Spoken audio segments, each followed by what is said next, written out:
വിജയ് എന്ന് പറയുന്ന നടനെ ഈ സിംഹാസനത്തിൽ കയറ്റിയിരുത്തിയത് നമ്മളാണ്.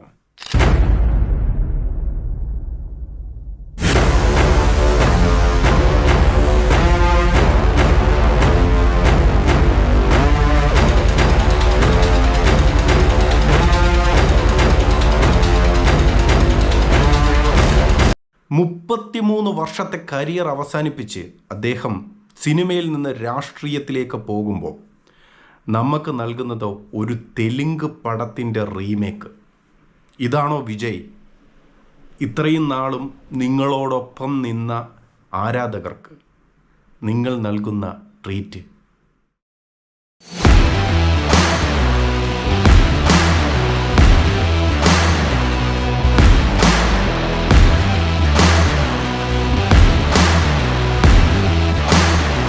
അതാണ് ഇവിടുത്തെ വൈരുദ്ധ്യം. ഞാൻ പുതിയൊരു തമിഴ്നാടിനെ സൃഷ്ടിക്കും എന്ന് പറഞ്ഞ ആൾക്ക് തൻ്റെ അവസാനത്തെ സിനിമയ്ക്ക് സ്വന്തമായിട്ടൊരു കഥ കണ്ടെത്താൻ പറ്റിയില്ല എന്ന് പറയുന്നത് ഒരു ദയനീയ അവസ്ഥയല്ലേ? 15 പടങ്ങൾ റീമേക്ക് ചെയ്തിട്ട് സൂപ്പർ സ്റ്റാറായ ചരിത്രമൊക്കെ നമുക്കറിയാം. പക്ഷേ വിടവാങ്ങുമ്പോഴും ഈ സേഫ് ഗെയിം കളി നിർത്തിയിട്ട് ഇച്ചിരി റിസ്ക് എടുക്കാറുന്നില്ലേ Vijay? A lion is always a lion.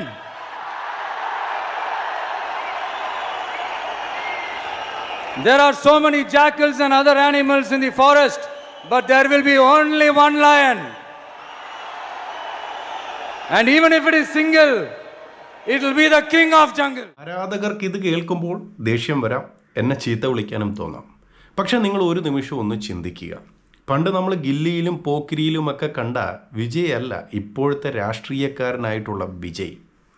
ഒരു വിപ്ലവകാരിക്ക് തമിഴ്നാടിനെ മുഖച്ഛായ മാറ്റുമെന്ന് പറയുന്ന ഒരു രാഷ്ട്രീയ നേതാവിന് വേണ്ടത് ഒറിജിനാലിറ്റിയാണ്. അല്ലാതെ മറ്റൊരാൾ വരച്ച വരയിലൂടെ നടക്കുക, മറ്റൊരു ഭാഷയിൽ ചെയ്ത സൂപ്പർ ഹിറ്റായ ഒരു സിനിമയെടുത്ത് റീമേക്ക് ചെയ്ത് അവസാന പടമെന്ന് പറഞ്ഞ് ഇറക്കുക.